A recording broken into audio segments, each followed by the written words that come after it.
Teresa de Jesús nace en Ávila y es hija de unos comerciantes. Últimamente se ha explicado mucho cómo Teresa de Jesús es descendiente de una familia judía, una familia relativamente rica, pero que no tiene pues, unos negocios buenos y que entonces va perdiendo su poder económico. Son una familia muy numerosa, muchos de sus hermanos van a ir a América, algunos como soldados, otros para hacer fortuna, y Teresa va a tener un itinerario muy especial. Si vais a Ávila, seguro que muchos habéis estado allá, os habréis encontrado en la ciudad con el lugar donde estaba la antigua casa familiar de los padres de Teresa de Jesús. Hoy es el lugar donde se ha edificado la iglesia del convento de los carmelitas descalzos en la Plaza de la Santa, que podéis ver en la imagen. Teresa es muy conocida sobre todo por sus obras de espiritualidad, que le han dado una fama universal. Es quizá una de las figuras cercanas a nosotros que son más universalmente conocidas, sobre todo por sus experiencias místicas y también por su experiencia de oración. Tiene unas cuantas obras que han sido muy importantes: el libro de la vida, el camino de perfección, el libro de las fundaciones, el castillo interior o las moradas, los conceptos del amor de Dios, que son obras menores, las relaciones o cuentas de conciencia, las exclamaciones, que son unas poesías en forma de oración, y también los poemas, que también la han hecho famosa. Aparte de sus obras, Teresa tiene la influencia eclesial en la fundación del Carmelo Descalzo. Ella había entrado en el convento, en el monasterio de la Encarnación de Ávila, cuando era joven, con 21 años. Hasta los 20 años había tenido una infancia normal con su familia, está en un colegio de religiosas. A los 21 años quiere entrar como monja y entra en la Encarnación. Era un convento donde había un gran número de monjas, con un ambiente un poco disipado, también pues, como era propio de muchos conventos de su época.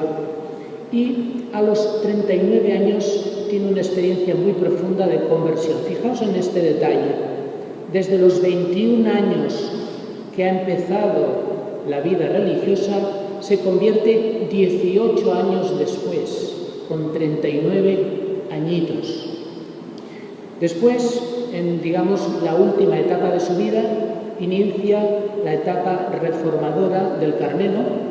Fundó 16 conventos y murió a los 67 años, que es una edad relativamente alta para su época. Hay que tener en cuenta que la edad media de la gente en España en esa época eran los 30 o 35 años. Muchos niños morían en la infancia, había muchas personas también que morían pues, en las guerras. Era una situación en la cual España estaba en una época de gran poder económico y gran dominio en toda Europa, pero había mucha gente que pasaba hambre en España, una situación también muy especial y muy particular.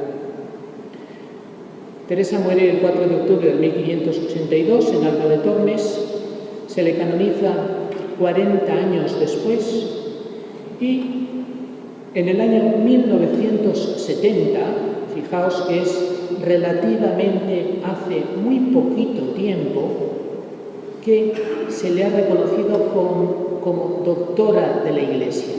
Ha sido la primera mujer doctora de la Iglesia. Después han venido unas cuantas más, pero Teresa ha sido la primera.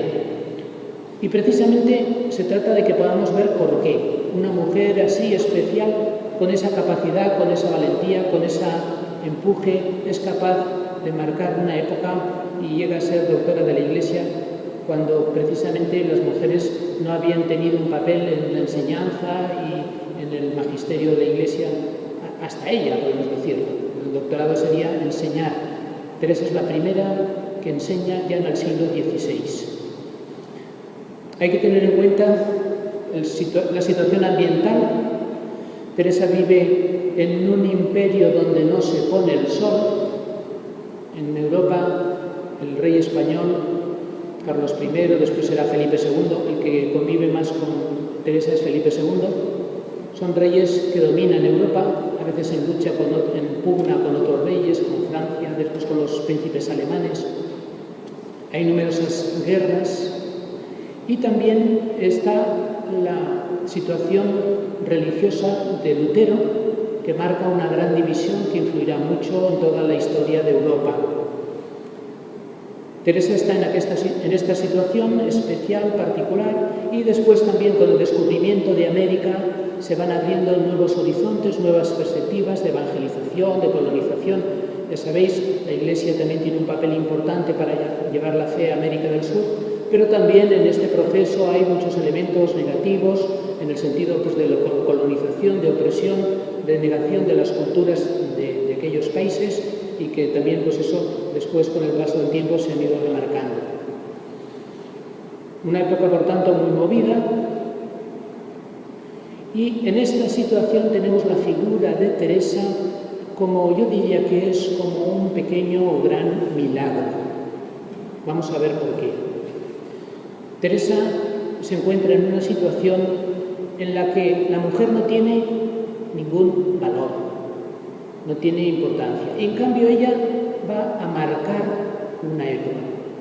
Podemos traer la figura de Teresa a nuestra época y pensar, a ver, una mujer así del siglo XVI que está tan lejana ya, que han pasado tanto tiempo con lo que ya nos hemos modernizado, ¿qué nos quiere decir? ¿Qué nos puede decir hoy en nuestra época? Que es en muchos aspectos tan distinta, que hay pues una globalización, que hay una secularización, pero también podemos encontrar algunos elementos que nos acercan a la época de Teresa de Jesús.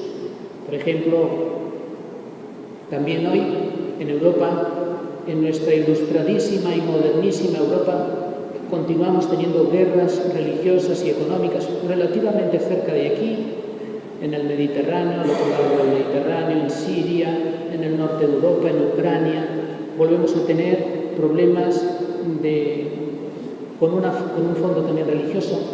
Nuestra Iglesia también está en una época que podríamos decir de una cierta decadencia, en la cual la mayoría de las personas dejan la práctica religiosa, se plantea en la Iglesia la necesidad de una nueva evangelización. Fijaos, Teresa está en la época de la primera gran evangelización, ahora estamos en la época de la nueva evangelización. O sea, encontramos también una serie de elementos semejantes. También podríamos decir que hay pues, una época también convulsa, complicada, de muchas cosas, muchos líos de políticos, religiosos, económicos que se mezclan, mucha confusión entre las personas. Algunas personas dicen que estamos en una época de silencio de Dios, que Dios no habla. ¿Cuál sería la respuesta que Teresa de Jesús nos da en nuestra época? Había un teólogo alemán, John Baptista Metz, que decía que ante la situación de silencio de Dios, la única respuesta que podíamos dar en la Iglesia era la pasión por Dios. Teresa de Jesús nos dice con su propio testimonio que para redescubrir también como cristianos nuestro papel y como Iglesia su lugar en el mundo, hay que volver a la experiencia de Dios, hay que tener una búsqueda apasionada de Dios, hay que dar un testimonio de vida y que lo divino pasa por lo humano y que las dos cosas están indisolublemente unidas y que si las separamos nos estamos equivocando. Aquel poema de Teresa refleja muy bien esto. Dichoso el corazón enamorado que en solo Dios ha puesto el pensamiento. Por él renuncia a todo lo criado y en él halla su gloria y su contento. Aun de sí mismo vive descuidado porque en su Dios está todo su intento. Y así alegre pasa y muy gozoso las ondas de este mar tempestuoso. También en medio de nuestra sociedad, el testimonio de Teresa sería: hay que ir a la raíz, hay que ir a la experiencia, hay que buscar a Dios con pasión. De este modo también Dios se muestra en medio de nuestro mundo, como se mostró en la época complicada de ella. Teresa vive una serie de dramas históricos. Las guerras de religión que corren en Europa, la colonización española, los indígenas no evangelizados, que dentro de su mentalidad pues son un gran sufrimiento, tantas almas que se están perdiendo porque no conocen la verdad y no conocen el Evangelio de Jesucristo. Esa era la mentalidad de la época que Teresa de Jesús comparte. Entonces, tanto ella como nosotros hoy nos podemos hacer la misma pregunta. ¿Y qué podemos hacer nosotros cuando la vida es tan complicada? ¿Qué podemos hacer? ¿Podemos hacer poco? ¿Nada? ¿Algo? Encontramos en un texto de Teresa una reflexión sobre aquella situación que nos puede a nosotros ayudar hoy a descubrir los elementos para ver qué es lo que nosotros podemos hacer, qué es lo que puede hacer ella y qué es lo que podemos hacer nosotros. Dice el texto del Camino de Perfección: en este tiempo vinieron a mi noticia los daños de Francia y el estrago que habían hecho estos luteranos, y cuánto iba en crecimiento esta desventurada secta. Dime gran fatiga, y como si yo pudiera algo o fuera algo, lloraba con el Señor, y le suplicaba remediase tanto mal. Parecíame que 1000 vidas pusiera yo para remedio de un alma de las muchas que allí se perdían. Y como me vi mujer y ruin e imposibilitada de aprovechar en lo que yo quisiera en el ser servicio del Señor, y toda mi ansia era, y aún es, que pues tiene tantos enemigos y tan pocos amigos, que esos fuesen buenos. Determiné hacer esto poquito que era en mí, que es seguir los consejos evangélicos con toda la perfección que yo pudiese, y procurar que esas poquitas que están aquí hiciesen lo mismo. Confiaba en la gran bondad de Dios, que nunca falta de ayudar a quien por Él se determina a dejarlo todo. Y podría yo contentar en algo al Señor, y que todas, ocupadas en oración por los que son defendedores de la Iglesia y predicadores y letrados que la defienden, ayudásemos en lo que pudiésemos a este Señor mío, que tan apretado le traen a los que ha hecho tanto bien. Camino de Perfección 1-2. ¿Qué encuentra Teresa por parte de ella para responder a los problemas de su época? Podemos definir como estos 3 elementos que los hemos sacado de este texto que acabamos de leer. Primero, determinada determinación, una frase muy de Teresa, para entregarse a Dios y ser amigos verdaderos de Dios. Porque Dios tiene pocos amigos. Hay que pensar que en época de Teresa de Jesús todo el mundo era cristiano, todo el mundo era católico. Bueno, si no, también tenía problemas, si no lo era. Pero había como un ambiente general y una presión social, y todo el mundo era oficialmente cristianos y vivía en el Reino de España. Pero Teresa va descubriendo por su propia experiencia que sí, todos somos cristianos, sí, pero realmente Dios tiene muy pocos amigos. Bueno, pues la determinación, la decisión que ella quiere tomar es, bueno, pues al menos nosotros seamos verdaderos amigos de Dios. Vamos a profundizar esa relación y que haya una relación auténtica con Él. El primer punto, determinación, decisión. Teresa es una mujer de decisiones. Hay momentos en la vida en los que hay que tomar decisiones. Muchas veces tomamos decisiones porque no tenemos otro remedio. Teresa quiere tomar una decisión para decidirse por Dios, para buscar a Dios, para poner a Dios en el centro de su vida. El primer elemento de la solución. Segundo elemento, hacer oración para unirse a Dios, interceder por ministros ordenados, predicadores, etc. La oración es la manera, por un lado, que tenemos para conocer a Dios y por otro lado para pedir por todos aquellos males y por todas aquellas personas que están por todo el mundo sufriendo, trabajando, luchando, que viven en peligro, que viven injusticias. La oración es el camino, segundo elemento. Y tercer elemento, convocar la comunidad, buscando la voluntad del Señor. Por tanto, no solamente la decisión, no solamente la oración, sino además hacerlo en comunidad. Teresa se decide a reunir a aquellas poquitas que tiene a su lado que quieren vivir esta fidelidad y esta sinceridad con Dios. Vemos, por tanto, el camino de solución que ella ve. Hacer una célula de iglesia viva hoy. Hay que tener en cuenta, esto es para que nos situemos mejor, que en aquella época Teresa de Jesús está viviendo una época difícil, complicada.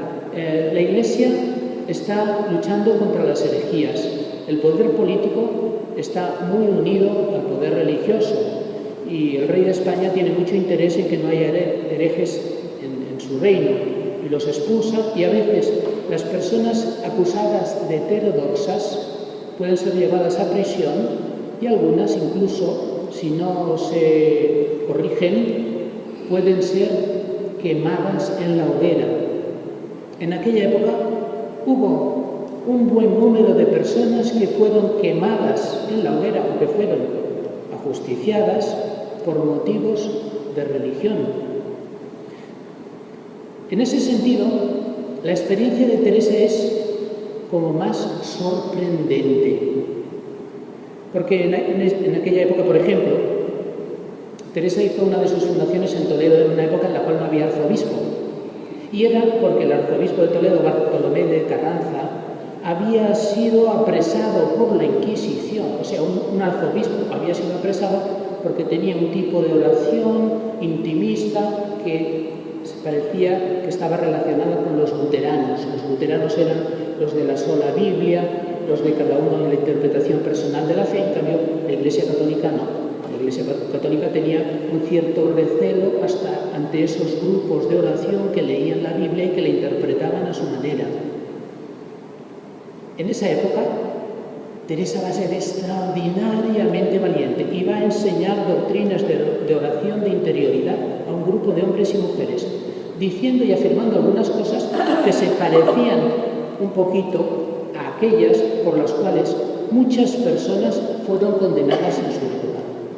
La misma Teresa de Jesús, su primer libro, el libro de la autobiografía, fue llevado ante la Inquisición y estuvo durante toda la vida de Teresa de Jesús en manos de la Inquisición.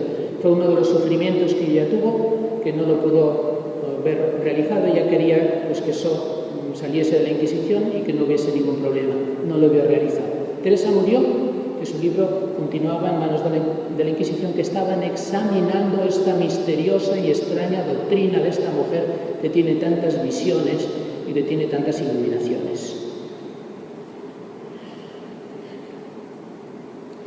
Teresa encuentra su fuerza en la oración, pero la oración para ella no es repetir frases que hemos aprendido de pequeños. Quizá ella empezó así y durante muchos años también, incluso en el tiempo de vida religiosa, fue siguiendo el tipo de oración que había aprendido un poco por costumbre, un poco por rutina. Pero en cambio, Teresa va descubriendo que la oración, y lo descubre gracias a unos libros de espirituales franciscanos que había, que Bernardino de Laredo y otros, que le van enseñando que la oración es una relación personal. Y Teresa después lo va a definir así. No es otra cosa oración mental, a mi parecer, sino tratar de amistad, estando muchas veces a solas con quien sabemos nos ama. Aquí encontramos ya los elementos sencillos pero profundos de lo que es la oración. Primero, tratar de amistad. La oración es una amistad, es una relación personal. Segundo, muchas veces no se trata de tratar una vez o de vez en cuando, sino con nuestros amigos tratamos muchas veces, lo más que podemos. Y en la oración hay que tratar muchas veces, cada día. Estando muchas veces a solas, otro elemento. En la amistad buscamos una soledad, una intimidad, una relación. no es simplemente estar juntos con muchas personas, sino es buscar la intimidad con aquel que apreciamos, con aquel que queremos. Y por último, con quien sabemos nos ama. O sea, es una relación con alguien que es amigo nuestro, pero que tenemos la certeza, la confianza, que sabemos que Él nos ama. Y que eso hay que irlo practicando. Podemos decir que la gran aportación de Teresa es defender la humanidad de Cristo. Y aquí es donde entra en acción Jesús el Nazareno. En aquella época había muchos sabios y doctores de la teología que decían que para acercarnos más a Dios nos teníamos que ir alejando cada vez más de lo humano. Entonces, cuanto más cerca de Dios, pues olvidándonos más de las cosas humanas concretas de cada día. Teresa de Jesús intentó hacer oración así, pero no le salía bien, no le iba bien esa oración abstracta. Y ella defiende que todo lo que Dios nos comunica y toda la vida que Dios nos quiere regalar divina, todo pasa por la humanidad, todo pasa por la humanidad de Cristo. Y ese es como el gran mensaje que ella nos comunica todas las épocas. Porque nosotros nos hemos pensado a veces, igual nos han dicho, que la espiritualidad es estar muy contentos con el espíritu y alejarnos de la materia. Teresa de Jesús, quizá por su sensibilidad de mujer, los hombres tendemos más a esos razonamientos abstractos, pero las mujeres esto no lo entienden tanto. Y quizá ella, con esa sensibilidad de mujer, y ahí está una de sus grandes aportaciones a la Iglesia, dice que no hay nada de Dios que salga de lo humano, que todo pasa por lo humano, incluso lo divino. No quiere decir que no exista lo divino, claro que existe el alma, claro que existe el espíritu, pero siempre está completamente unido a lo humano, indisolublemente unido a lo humano. Para ella fue muy importante el momento de su conversión, a los 39 años, cuando llevaba 18 años de vida religiosa, y eso nos puede pasar a todos, ¿no? Que llevamos muchos años de vida, de una cierta vida religiosa, de una cierta vida cristiana, incluso a los sacerdotes, incluso puede pasar pues a todos, a los obispos, a todos, que se vive una vida religiosa de rutina, en la cual se va siguiendo como un proceso, pero no acabas de experimentar lo que Benedicto XVI ha explicado muy bien y el Papa Francisco nos ha recordado, que lo fundamental en la vida cristiana es el encuentro personal con Dios. Con Dios te tienes que encontrar de una manera personal, y eso ocurrirá un día, un año, en unas circunstancias. Bueno, pues eso a Teresa le ocurrió cuando tenía 39 años. Ella ya estaba aburrida de la vida que llevaba, de su vida religiosa, y ella procuraba ser fiel. Había tenido todo un itinerario, había enfermado, pero había estado a punto de morir, se había ido recuperando, había empezado una oración interior leyendo aquellos libros espirituales. Y llegó un momento en el que encontró una imagen de Jesús llagado y se quedó en oración delante de esa imagen. Vamos a leer lo que dice, lo explica en el libro de la vida. Acaecióme que, entrando un día en el oratorio, vi una imagen que habían traído allá a guardar, que se había buscado para cierta fiesta que se hacía en casa. Era de Cristo muy llagado y tan devota que, en mirándola, toda me turbó de verle tal, porque representaba bien lo que pasó por nosotros. Fue tanto lo que sentí de lo mal que había agradecido aquellas llagas, que el corazón, me parece, se me partía. Y me arrojé hacia él, con grandísimo derramamiento de lágrimas, suplicándole me fortaleciese ya de una vez para no ofenderle. Explica sintéticamente aquí lo que vivió en ese momento. Después, a continuación, dice: estaba ya muy desconfiada de mí y ponía toda mi confianza en Dios. Paréceme, le dije entonces, que no me había de levantar de allí hasta que hiciese lo que le suplicaba. Teresa está cansada ya de la rutina y de buscar sin encontrar. Y delante de este Cristo llagado, de este Jesús el Nazareno, delante del cual ella está haciendo oración, le dice: yo no me voy a mover de aquí hasta que me des lo que quiero, hasta que me ilumines, hasta que me respondas. La decisión, la determinada determinación. El paso de vivir la religión de una manera un poco superficial a vivirla como una cosa profunda, central. Yo no me muevo, le dije entonces que no me había de levantar de allí hasta que hiciese lo que le suplicaba. Y luego continúa, explica a continuación un poco también para que veamos el contexto. Yo tenía este modo de oración, que como no podía discurrir con el entendimiento, procuraba representar a Cristo dentro de mí y hallábame mejor, a mi parecer, de las partes a donde le veía más solo. Parecíame a mí que estando solo y afligido, como persona necesitada, me había de admitir a mí. En especial me hallaba muy bien en la oración del huerto. Allí era mi acompañarle. Pensaba en aquel sudor y aflicción que allí había tenido. Si podía, deseaba limpiarle aquel penoso sudor, mas acuérdame que jamás osaba determinarme a hacerlo, como se me representaban mis pecados tan graves. Estaba allí lo más que me dejaban mis pensamientos con él, porque eran muchos los que me atormentaban. Muchos años, las más noches antes que me durmiese, cuando para dormir me encomendaba a Dios, siempre pensaba un poco en este paso de la oración del huerto, aún desde que no era monja, porque me dijeron se ganaban muchos perdones. Y tengo para mí que por aquí ganó mucho mi alma, porque comencé a tener oración sin saber qué era, y ya la costumbre tan ordinaria me hacía no dejar esto, como el no dejar de santiguarme para dormir. Vida 9:4. Vemos aquí entonces los pasos, el estilo de oración que hace en relación con la humanidad de Jesús. Teresa, solamente en esta contemplación humana y sensible de Jesús es como va conectando con Él, como va conociéndole, como va acercándose a Él. Llegará un momento que Teresa de Jesús escucha que Jesús le habla, pero eso todavía no había llegado, eso viene después.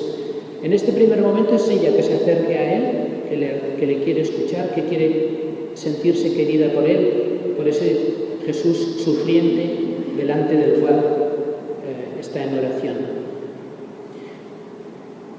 De esa cercanía a Jesús humano se comprende la espiritualidad tan humana de Teresa de Jesús. Teresa tiene una espiritualidad profundamente humana. Ella es muy conocedora de las personas, de la gente. Ella tiene una integración de todos los elementos culturales y sociales de la época. Por ejemplo, incorpora a la vida religiosa pues, muchos cantos populares, que los religiosos también los cantan, cambiando algún pequeño elemento. Muchos elementos profanos los va llevando a la vida cristiana, los va integrando en su relación.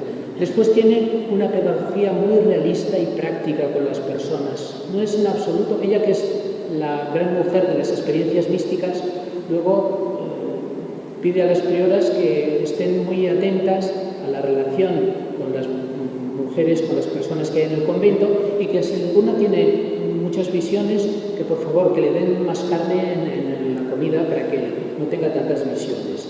Y que si alguna priora tiene muchas ganas de hacer demasiada oración, pues que les deje a las monjas también ir a dormir, etc. Y que a las enfermas se las cuide especialmente. Tiene muchos detalles humanos. Por un lado, pide una experiencia exigente y radical cristiana, pero por otro lado es profundamente humana. Tiene un gran discernimiento y hay una unidad de lo humano y lo divino. Y es profundamente práctica. Teresa de Jesús va en sus fundaciones y se tiene que dedicar a comprar casas, se tiene que dedicar a negociar con los propietarios, se tiene que pelear con los que se oponen a las fundaciones, se tiene que inventar las maneras de solucionar todos los problemas que se van encontrando. Por tanto, es una gran mística, pero al mismo tiempo es una persona profundamente humana. Entre los pucheros también está Dios. Es el mensaje tan conocido de Teresa de Jesús. Hay que unir la espiritualidad y la vida práctica, real, la vida concreta. Después de toda esta presentación que os he hecho hasta este momento de la figura de Teresa de Jesús y cómo el centro de su experiencia ha sido con el encuentro con la humanidad de Jesús, que le ayuda a sentirse querida por Él y a entrar en esa dinámica de la oración, ahora vamos a hacer una segunda parte en esta charla y os voy a explicar lo que es el libro principal de Teresa de Jesús, que son las Moradas. Os lo voy a explicar muy sintéticamente. El libro de las Moradas es un libro que es un libro muy importante en la historia de espiritualidad. Hay que tener en cuenta que Teresa de Jesús lo escribió en 2 meses. Un tiempo pequeñísimo para una obra de ese calibre. Y después Teresa de Jesús escribe como escribe todo. Ella escribe de corrido, tal como habla. No se para a corregir, no hay tachaduras en los textos de Teresa de Jesús. Ella es una mujer valiente, decidida, va para adelante, no mira nunca atrás, no mira nunca si ha escrito bien lo anterior, si tiene que corregir, no corrige nunca nada, siempre para adelante. De esta manera escribe esta obra, que es Las Moradas, donde va desarrollando en la época de su madurez, la acaba de escribir en el año 1577, 5 años después de que ella haya experimentado una unión profunda con Dios, el matrimonio espiritual, y 5 años antes de morirse, en el año 1582. Escribe esta obra, por tanto, en una época de madurez, pero la escribe pues de seguido y sin pensar y sin reflexionar demasiado. En esta obra, que os aconsejo que la leáis, si puede ser con una edición actual que va y que con notas para explicar, porque a veces los textos de Teresa de Jesús no son fáciles de leer hoy, pero este libro es un tesoro y tiene muchas lecturas, se puede leer de muchas maneras. Yo os voy a explicar una serie de elementos, pero se podrían sacar muchos más y no os lo voy a decir todo. Os voy a decir solamente los elementos fundamentales. El planteamiento de la obra de las Moradas es considerar nuestra alma como un castillo todo de un diamante o muy claro cristal, a donde hay muchos aposentos, así como en el cielo hay muchas moradas. Dentro de nosotros hay un gran castillo, con una gran riqueza. Ese es el centro del pensamiento de la morada. Normalmente nosotros vivimos mucho hacia afuera, vivimos distraídos, preocupados con lo que nos dicen, con lo que nos presiona, que si el trabajo, que si la familia, que si esto, que si... y todo eso pues quizás sea normal que así. Pero Teresa le entristece ver que no descubrimos el gran tesoro que hay dentro de nosotros.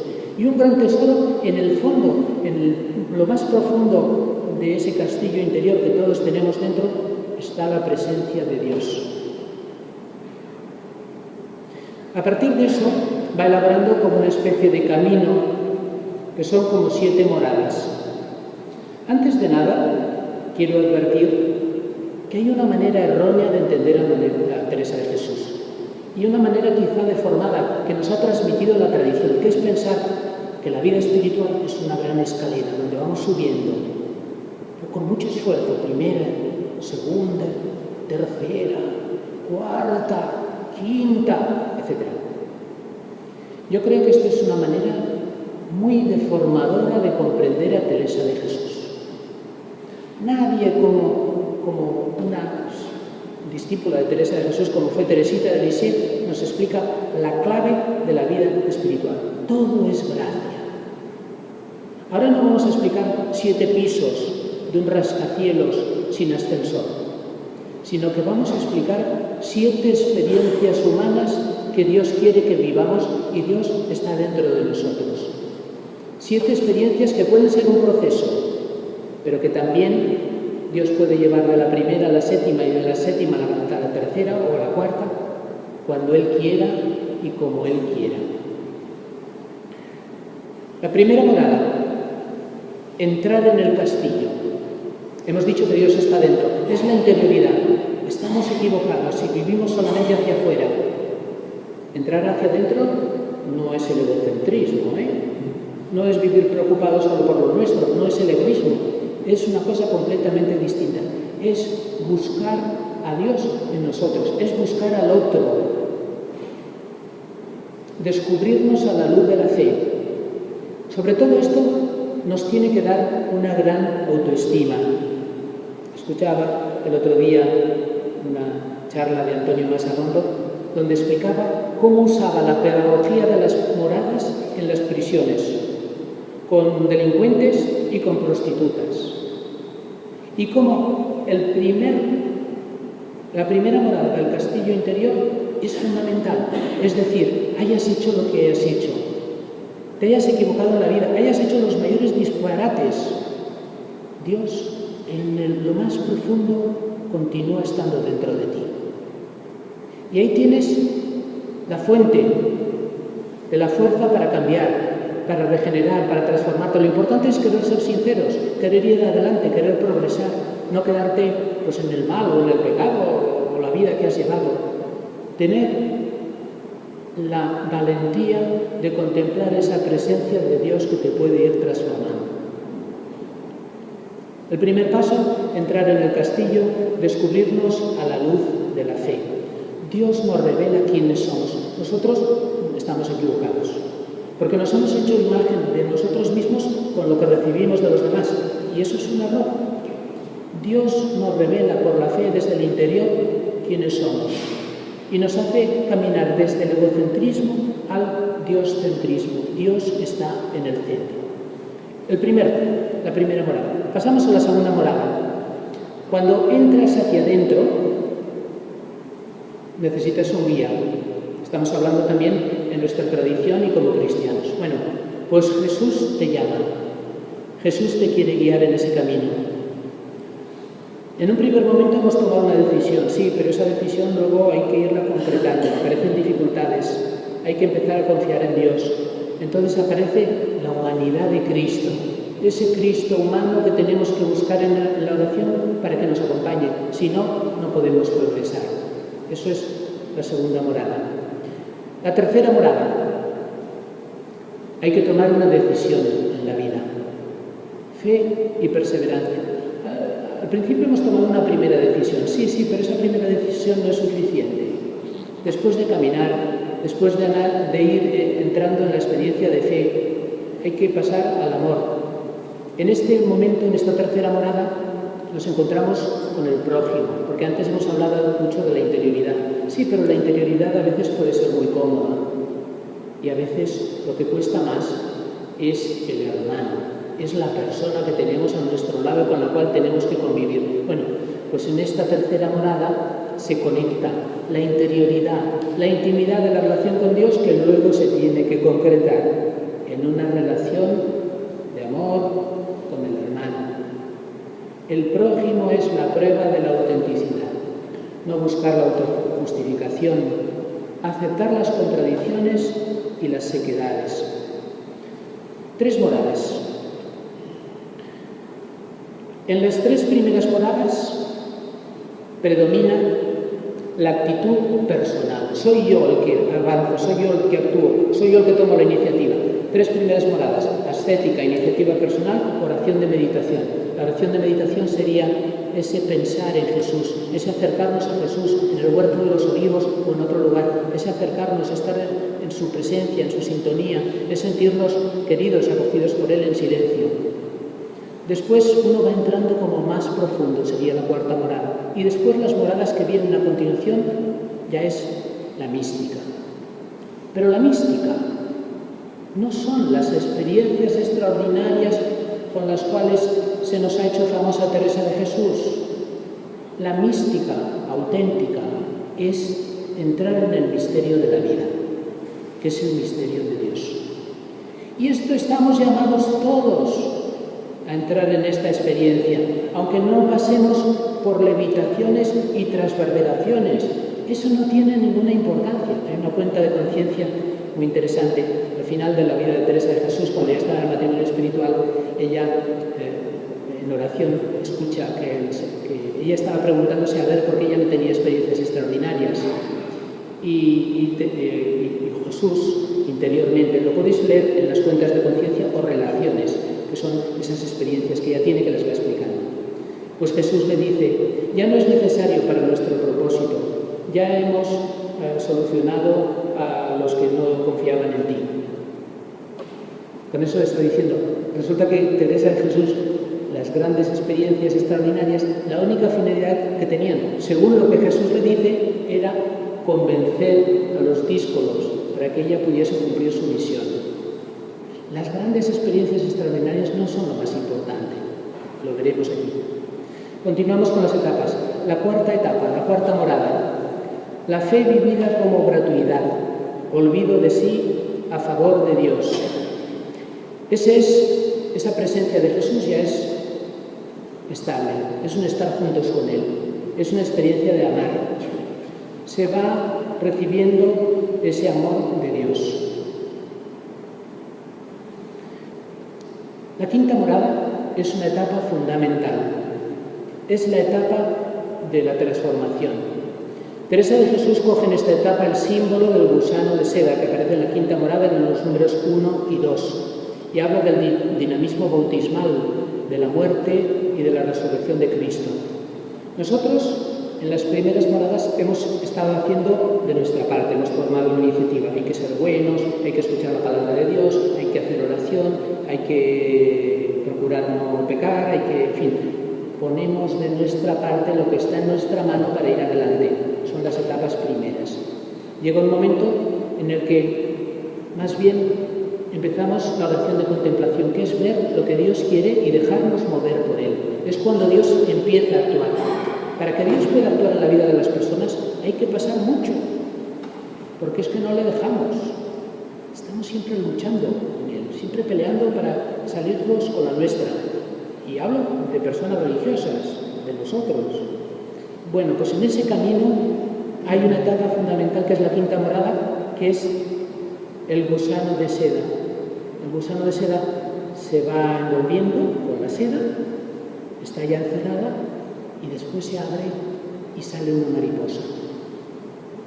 Hasta ese momento éramos gusanos, nos arrastrábamos por la vida como podíamos, haciendo nuestros esfuerzos, cansándonos.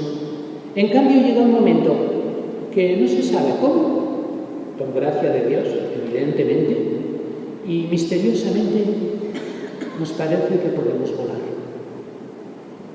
Nos parece que hemos encontrado una libertad, que hemos encontrado una paz, una alegría que desconocíamos. Eso es las quintas moradas, un regalo y un don de Dios. La fe modela la vida y se concreta en el amor al prójimo. Siempre la prueba de la autenticidad es el amor al prójimo, es la relación con los demás. La sexta morada, aprendizaje en el amor. Imaginaos, nosotros ya nos pensábamos que todos ya, cada uno amamos a nuestra manera, ya nos parecía que lo hacíamos bien. Resulta que no es hasta la sexta morada en la cual Teresa dedica 11 capítulos para irnos mostrando cómo tenemos que aprender a amar con el amor de Dios. No a nuestra manera, sino con el amor de Dios. Y entonces habla Teresa aquí de una herida de amor.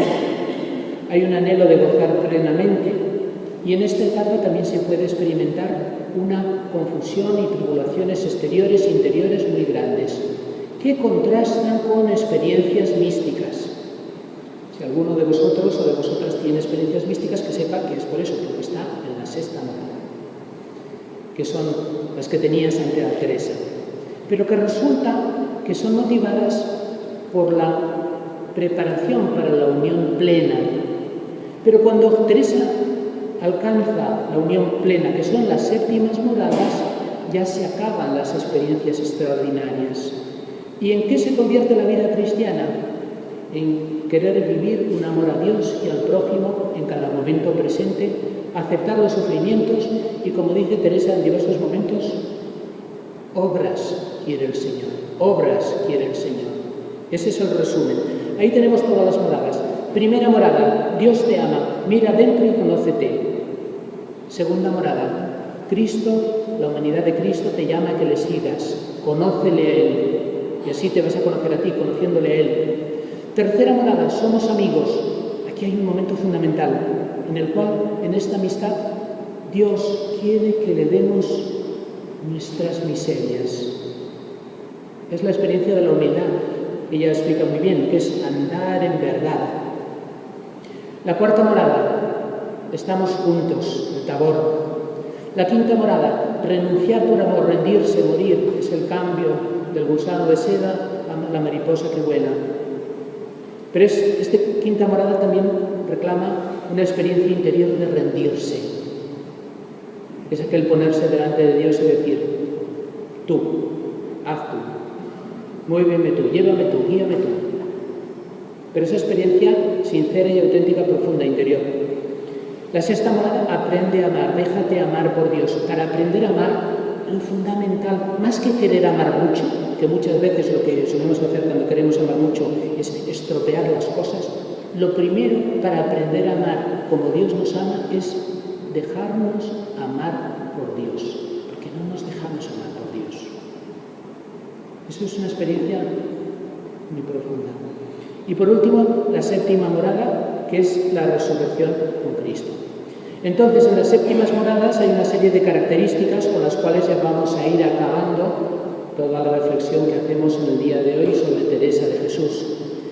Las séptimas moradas se caracterizan por la experiencia de que la persona está siempre en la presencia de Dios. Dios vive en mí, yo vivo en Dios. Pero esta experiencia no es una experiencia para religiosos, para consagrados solamente. Esta es la experiencia para todos, a la cual Dios nos llama a todos. Tener una conciencia de la presencia de Dios, estar en la presencia de Dios, en mi debilidad, en mi fragilidad.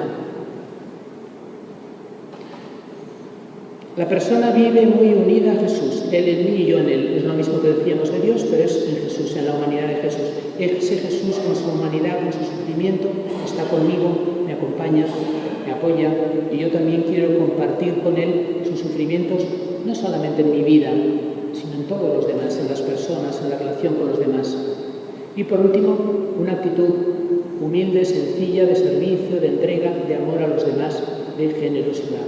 Obras quiere el Señor. Así acaba sus escritos de las moradas Teresa de Jesús. Y con eso podríamos concluir con una última diapositiva. Teresa de Jesús quizá nos puede asustar por tantas moradas, por tantas experiencias, por tantos caminos, por tantas cosas como ella ha descubierto pues, a lo largo de toda su vida. Yo creo que es muy importante descubrir que estas experiencias y estas moradas son experiencias humanas que todos podemos vivir, si Dios quiere, cuando Dios quiere, y también, por supuesto, si nosotros lo deseamos, si nosotros lo buscamos con ansia, con pasión, aunque muchas veces, ciertamente es verdad, como le pasó a Teresa, que los problemas y los sufrimientos de la vida nos pueden ahogar. Teresa vive todo esto y todas estas experiencias tan extraordinarias en una época muy complicada, de persecuciones, de dificultades. Y muere y todavía no ha podido sacar su libro de la Inquisición. Hoy es doctora de la Iglesia, sí, pero ha tenido que sufrir mucho antes. El hombre nuevo queda en resumen con todas estas características: libre de temores, es una persona generosa, entregada, disponible, humilde, totalmente confiada en la presencia de Dios. Por último, otro detalle de las relaciones, otra experiencia interior de Teresa. Relata ella: estando un día muy penada por el remedio de la orden, me dijo el Señor: haz lo que es en ti y déjame tú a mí, y no te inquietes por nada. Goza del bien que te ha sido dado, que es muy grande. Mi Padre se deleita contigo y el Espíritu Santo te ama. Yo creo que este es en resumen también el mensaje que Teresa de Jesús nos transmite a cada uno de nosotros. Hagamos cada uno lo que podamos, dentro de las circunstancias que tenemos, con una fe confiada en que Dios nos acompaña y sobre todo sabiendo que Dios nos quiere y que lo que Dios nos quiere dar es muy grande.